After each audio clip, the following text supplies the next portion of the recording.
300만 원짜리 갖고 수천억짜리 폭격기를 작사를 낸 거다.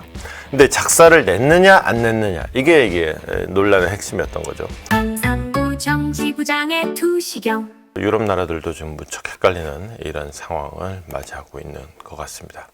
이런 가운데 월스트리트 저널에서 굉장히 재미있는 상황을 보도를 했습니다. 그러니까 지금 이 모든 것의 시작은 지난주 주말이었죠. 주말에 있었던 그 우크라이나의 러시아 본토 공습이었잖아요. 러시아 공군기지들 5군데를 공격을 했다. 그래서 폭격기 41대를 때려 부셨다 라고 했는데, 이제 러시아에서는 뭐 니들은 때렸는데 난 안 맞았다 라고 하는 것이고, 그동안 이제 이 모든 논란의 핵심은 뭐였냐면은 공격한 거 맞는 것 같은데 과연 피해 규모가 어느 정도냐, 이게 논란의 핵심이었단 말이죠. 월스트리트 저널이 한 거는 일단 피해 규모가 어느 정도 특정이 된다, 그리고 플러스 이 작전을 어떻게 진행했는지를 봤더니 이게 우크라이나가 노림수가 뭐였고 러시아의 향후 대응이 뭐고, 러시아가 이제 어떻게 행동할 수 있는지, 어떤 행동 방향으로 유도되는지, 또는 어떤 행동 방향에서 제약을 받고 있는지가 딱 나온다. 일단 피해 상황을 보면은 재원이 딱 나옵니다. 불과 7파운드짜리, 속도 145km, 시속, 크기는 8길이 정도. 한 요만, 저는 팔이 좀 길어요. 한 요만한 크기. 7파운드면 얼마죠? 뭐 하여튼 가벼워요. 뭐 우리가 사진으로 이미 봤지만은 그냥 장난감 드론하고 사이즈는 비슷합니다. 가격 2,000달러. 2,000달러면은 뭐 한 300만 원. 제가 드론 값을 보통 한 500만 원으로 그동안 말씀을 많이 드렸는데, 이거 300만 원짜리더라. 300만 원짜리 갖고 수천억짜리 폭격기를 작사를 낸 거다. 근데 작사를 냈느냐 안 냈느냐, 이게 논란의 핵심이었던 거죠. 그동안 이제 우크라이나는 41대를 부셔가지고 이게 총 우리 돈으로, 한국 돈으로 9조 원 정도 피해를 입혔다라고 했는데, 월스트리트 저널에서 위성사진 같은 걸로 증거를 차곡차곡 다 분석을 해봤더니 공격을 시도한 공군기지는 5개라고 우크라이나가 발표를 했는데, 실제로 공격을 한 데에는 4군데인 것 같고, 한 군데는 아예 이제 격추당하거나 그럴 것 같고, 그 다음에 전투기의 피해가 확인된 곳은 2곳이더라. 그리고 2곳에서 41대가 아니라 정확하게 어제 위성사진을 보여드렸죠. 이렇게 멀쩡하던 전투기가 부서진 모습으로 찍힌 게 12대가 있더라.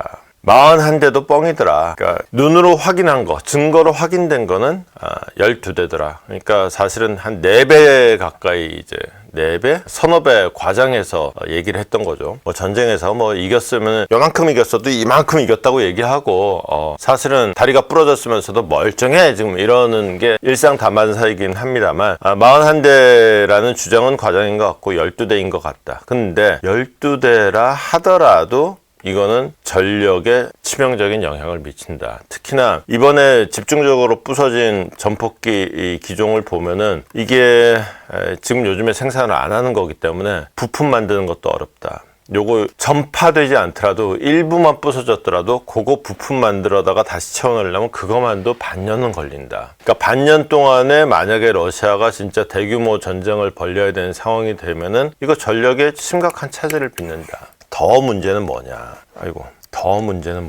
이번에 이제 러시아 깊숙한 곳으로, 우크라이나가 여기 있으면 무려 4,500km를 드론으로 바로 날아간 건 아니에요. 이 내륙 깊숙이 들어가서, 심지어 러시아의 KGB, SSB 본부에서 불과 몇 마일, 1, 2마일 떨어진 곳에서, 3마일 떨어진 곳에서, 여기 SBU든가 우크라이나 정보국이 본부 딱 차려놓고, 여기서 트럭 뚜껑 빵 여니까 확 목재 창고에다가 유장하고, 그 다음에 트럭에서 확 여니까 드론이 새떼처럼 윙 그러면서, 이번에 그 드론대의 이름을 오사라고 지었대요. 오사가 이게 말벌이라는 뜻이랍니다. 우크라이나어로. 드론이 날아간 소리가, 우리도 이제 드론을 뭐 한강공원 가도, 한강공원에서 요즘 못 날리던가? 많이 들어봤잖아요. 윙 하고 날죠. 그게 더군다나 드론 한 대가 아니라 수백 대가 갑자기 팍 날면은 윙 그러고 날겠죠. 말벌이다. 이 말벌처럼 비호같이 쏜. 그러면은 이게 제가 말씀드렸죠. 이제 러시아 국민들의 입장, 그 다음에 푸틴의 입장. 어쨌거나 중요한 건 뭐냐? 제대로 뚫렸다. 제대로 뚫렸다.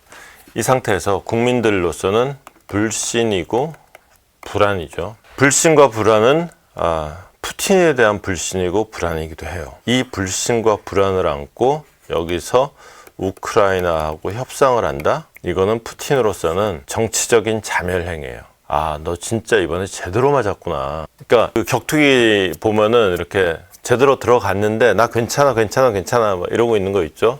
근데 실제로는 이제 그 끙끙 앓고 있는 경우. 지금 사실 푸틴이 그런 경우다. 그래서 이 상황에서 협상장에 나가 앉는 순간 얘 지금 사실은 숨쉬기도 힘들 만큼 제대로 맞은 거구나 라는 자인이 된다. 그러면 푸틴 같은 이렇게 그 철권을 휘두르는 나라에서, 물론 러시아에서는 이제 푸틴의 반대 세력도 원체 다 없애버린 상태라서 그렇지만은 국내 정치적으로 이 강력함을 내세운 이 스트롱맨들은, 이 스트롱이 권력의 기반이에요. 근데 정말 러시아 국민들도 우습게 하는 우크라이나한테 한 대 맞고 쩔쩔 매고 있는 모습이다. 야, 네가 무슨 스트롱이야. 스트롱하지도 않은 놈이 무슨 우리 앞에서 잘난 척이야. 꺼져. 이 상황에 직면할 수 있는 거죠. 즉 푸틴으로서는 죽이 되든 밥이 되든 일단 협상장에는 최소한 당분간은 못 나갑니다. 근데 일단 맞았어. 아프기 때문에 반격도 못 합니다. 그러니까 푸틴으로서는 리텔레이트라는 표현을 쓸 수가 없어요. 리스판드라는 단어를 쓸 수밖에 없다. 물론 다른 어떤 정책 수단들도 많이 있어요. 물론 제가 핵 공격의 방법을 3가지로 얘기하면서 그 중에 하나가 없어졌다라고 얘기한 거지 나머지 2개 멀쩡합니다. 그러니까 사실 여전히 우크라이나 같은 나라를 그냥 지도상에서 지워버리는 것도 일도 아니에요. 어쨌거나 그럼 과연 리스판드를 어떻게 할 것이냐? 최소한 이건 아니고 나는 여전히 스트롱하다는 걸 보여줘야 된다. 전 세계를 향해서도 의미 있어요. 근데 당장 급한 거는 불신과 불안에 빠져 있는 자국민들, 러시아 국민들을 향해서 푸틴은 여전히 스트롱하다라는 것을 입증하지 않으면은 푸틴 자신이 골러가는 수가 있기 때문에 푸틴으로서는, 그리고 이런 사정을 푸틴이 트럼프한테 얼마나 터놓고 지내는 사이고 그리고 얼마나 솔직하게 얘기했을지 모르겠지만 분명한 거는 딱 트럼프 본인도 내가 말렸다 안 말렸다 얘기를 안 한 걸로 봐서는 말렸는데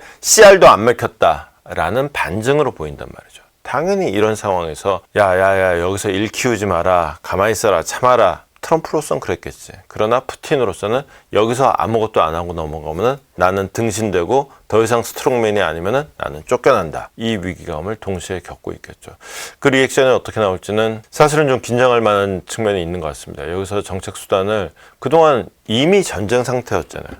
이미 전쟁 상태였는데 새삼스럽게 보복을 한다고 해서 키우에 이렇게 공습을 한다? 그거 맨날 하는 거예요. 보복 아니라도 맨날 하는 거예요. 여기서 그럼 제대로 된 공습, 제대로 된 보복이라고 했을 때는 강도가 더 높아져야 될 텐데 이렇게 되면은 기왕의 전쟁 상태에서 더 강도를 높인다는 건 뭐가 있느냐? 그건 우려할 만한 상황이 될 수 있겠죠. 여기까지 우크라이나전 상황이었습니다. 오늘도 밝혀본다 두시경 너머의 진실 복잡한 세상 단 하나의 눈 기자의 시선이